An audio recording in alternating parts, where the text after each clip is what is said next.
السلام علیکم ورحمۃ اللہ وبرکاتہ۔ محترم ناظرین، استقبال ہے آپ کا ہمارے یوٹیوب چینل MSB TV پر۔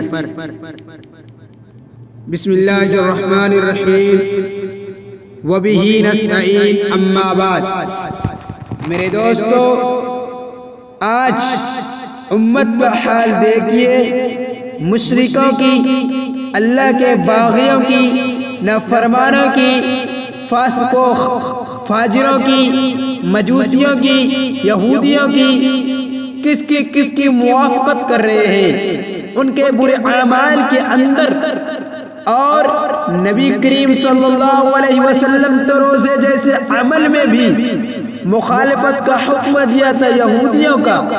اور آج ہمارا حال یہ ہے کہ ہم حضور پاک صلی اللہ علیہ وسلم کے امتی ہونے کے باوجود نبی کے اشارے کو ہم سمجھ نہیں پائے کہ جو مشرک کر رہا ہو، جو یہودی کر رہے ہو، اور جو تمہارے دشمن کر رہے ہو، آپ ان سے ہٹ کر نبی صلی اللہ علیہ وسلم کی سیرت و سنت پر اپنی زندگی کو گزاریں۔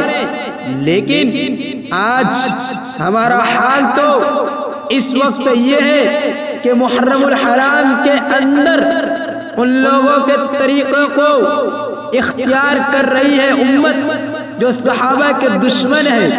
اس کو محرم الحرام کو فضیلت کا مہینہ سمجھنا چاہیے، حرمت کا مہینہ سمجھنا چاہیے، گناہوں سے، بدعات سے، خرافات سے، فسق و فجور سے بچنا چاہیے۔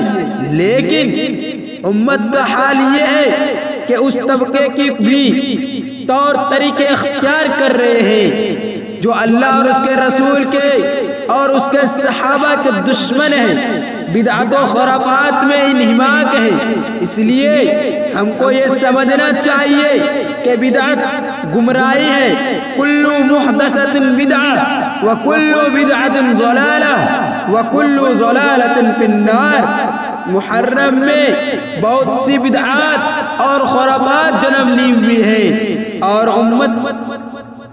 امت کا ایک طبقہ جو اپنے آپ کو نبی کا عاشق سمجھتا ہے، سنی سمجھتا ہے، اور یہ کہتا ہے کہ ہم مسلمان ہیں، وہ طبقہ بھی اس طبقے کی دیکھا دیکھی جو محرم الحرام کو ماتم کا، غم کا، افسوس کا، نوحہ خانی کا مہینہ سمجھتے ہیں، انہی کے جیسے اعمال کرتے ہیں اور اس میں مختلف بدعات و خرافات میں ملوث ہو جاتے ہیں۔ اس لیے حضور پاک صلی اللہ علیہ وسلم جو بات ارشاد فرمائی ہے یہ گمراہی ہے، بدعت، تو بدعات سے بھی محرم الحرام کے مہینے میں ہمیں بچنا چاہیے۔ گناہ ہے فلا تظلموا فیہن انفسکم کے زمرے کو اگر ہم دیکھیں قرآن پاک کی اس آیت کی روشنی میں کہ تم اپنے اوپر ظلم نہ کرو، یہ ظلم ہے بدعت میں گرفتار ہونا، فسق و فجور میں گرفتار ہونا، رسومات کا پابند ہونا۔ آپ سمجھتے ہیں کہ بدعت کسے کہتے ہیں؟ بدعت کتنی بری چیز ہے، بدعت جس کی اصل شریعت سے ثابت نہ ہو، قرآن و حدیث سے اس کا کوئی ثبوت نہ ملے۔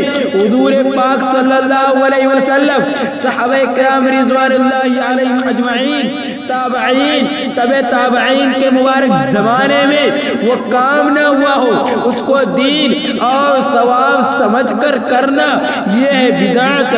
دین اور ثواب سمجھ کر کرنا، یہ عقیدہ رکھنا ہم یہ کام کر رہے ہیں ہمیں ثواب ملے گا، یہ کام کر رہے ہیں یہ دین کا تقاضا ہے، اسی کو بدعت کہا جاتا ہے۔ اس لیے بدعت کے مقابلے میں سنت کے مقابلے میں بدعت بولی جاتی ہے۔ سنت ایک عظیم عمل ہے جو نبی کریم صلی اللہ علیہ وسلم کی سنتیں ہیں۔ اس لیے ابن حجر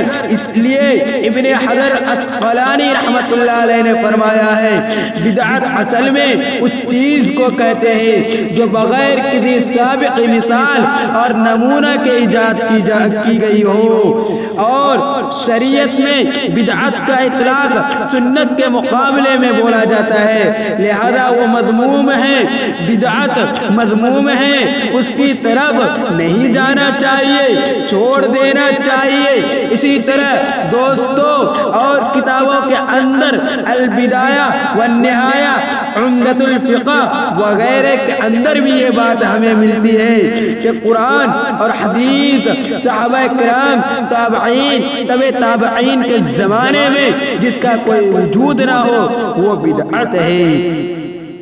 اسی بات کے ساتھ اپنی گفتگو کو ختم کرتا ہوں۔ وآخر الدعوانا ان الحمدللہ رب العالمین۔ السلام علیکم ورحمۃ اللہ وبرکاتہ۔